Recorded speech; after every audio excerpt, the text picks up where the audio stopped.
put their weapons down and say, hey, they actually let's did. stop. They actually did. In Indiana, they tried to do just that. They said, you know what? That is not a good example. That is not a good example. They said, we're not going to gerrymander. Hold on, Lydia. That is not what happened, okay? Republicans did not say we're going to stop doing this. Some Republicans voted against it, and then they were targeted by the president this week. And 5 out of 7 of them voted out of their seats. And while that was happening down in Florida, a Republican governor, Ron DeSantis, said that he was going to redistrict his state to eliminate Democratic representation. That was a moment. There is no ceasefire happening on the part of Republicans. That was a ceasefire. And in response... Hey guys, welcome back to the channel. Today, we're diving into a heated CNN debate that quickly turned into a major clash over voting rights, redistricting, and the future of democracy in America. Phillip argued that aggressive gerrymandering and restrictions on voting access are destroying fair representation and pushing the country deeper into political extremism. But Lydia Moynihan pushed back hard, defending Republican responses while accusing Democrats of hypocrisy when it comes to manipulating districts and political power. What started as a discussion about elections quickly exploded into a wider fight over the Voting Rights Act, safe congressional seats, partisan retaliation, and whether both parties are fueling division in the country. The tension kept rising as neither side backed down, leading to nonstop interruptions and sharp exchanges live on air. So make sure you watch closely until the end, because this debate gets intense very fast, and I'll give you my full thoughts. Let me play an exchange that a Democratic state lawmaker had with a Republican about how they managed to carve up the black voters in the state in the way that they did. So is that correct that the census data was the sole basis for drawing these lines from 2020? Speaker Zachary. Thank you, Mr. Speaker. Yes, it's my understanding the census was used to draft the map you have in front of you. Chairman Clement. Based on the population. Okay, well, that's pretty interesting because census data doesn't include any partisan scores or partisan data. And your entire argument this entire week has been that this is about politics and partisanship. So if you solely relied on census data, I'm confused about how you knew partisan scores when drawing this map, if that wasn't even considered. Speaker Zachary. Thank you. Did you have a question? He doesn't answer the question because it is a good question. Are they using just census data, or are they using race as a proxy for partisanship? And is that really, I mean, is that a smokescreen for carving up black voters? I mean, you use proxies for partisanship based on socioeconomic factors, on income, on race. Geography, on zip code. On race? I've frankly have never seen that in any analyses that I've seen, though. Prior to the Cali decision, when there were redistricting efforts, they would look at that factor. They would look at race to figure out whether or not they're in compliance of Section 2 of the VRA. Now we're in a different world where we're not cabineting specific districts. Just like to state for the record, this is the guy who is currently representing that area. So what? I mean, we had I don't these understand. independent redistricting commissions. What's the point of pointing out that Steve Cohen as well? My point, we have the same issue in Michigan where we have an independent redistricting commission, right? It's independent. There's always going to be politics and gerrymandering, regardless of how you try to dress it up with nonpartisan commissions. You can try to control for the partisanship, but you're never going to eliminate that element. But I will say that, but the rich irony is that in both California and Virginia, they had independent redistricting commissions. They wanted to reform it, and then they cast off the shackles of the principles as soon as it was politically convenient. Well, they asked the voters, unlike any of the other states that did not ask the voters. Actually deceived the voters, depending on how I'm actually the glad. Let's show the picture again. I'm glad that you brought up that he's a white representative that represents black districts, because guess what? They had the opportunity to choose. This is about taking away black Americans' opportunity to choose who they want to represent them. So whether that is white Representative Cohen, if that is Representative Pearson, who's black, who's running for that same district, who is, running against Cohen, the bottom line is it was set up, the Article 2 of the Voting Rights Act was set up to allow my community to have the choice, because so many choices have been taken away from us. And so when you take that away, more elements but that's the element we're going to focus on tonight. Let's look at Michigan.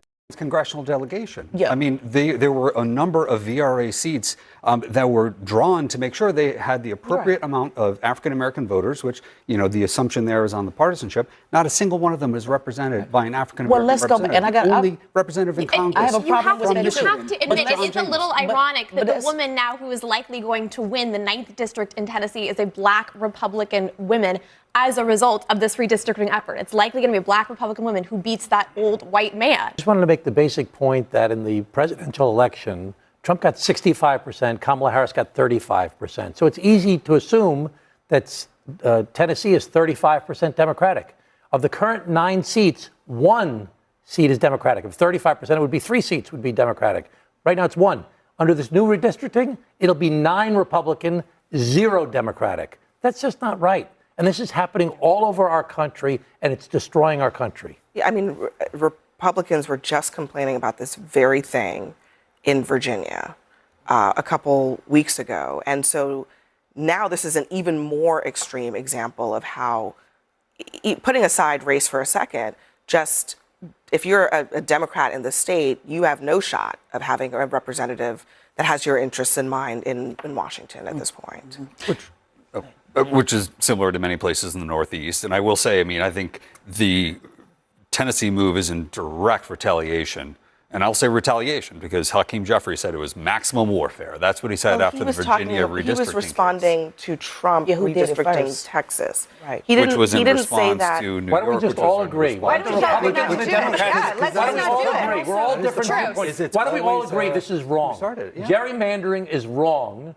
Safe seats is hurting our country because people do not listen to the people when they're in safe seats. They just pander to their base, and that's killing our country. Let's all agree. Conservative, liberal, moderate, all of us, whatever you guys are.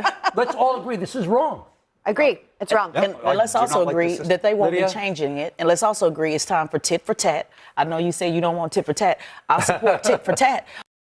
If the What's the problem? We're not going to resolve anything. It's okay. But you guys want to go there, so let's go there. Let's tit for tat. And with Representative Pearson, the energy that he brought today, and I put it out on my social media, everybody was loving it. They're not going to change it.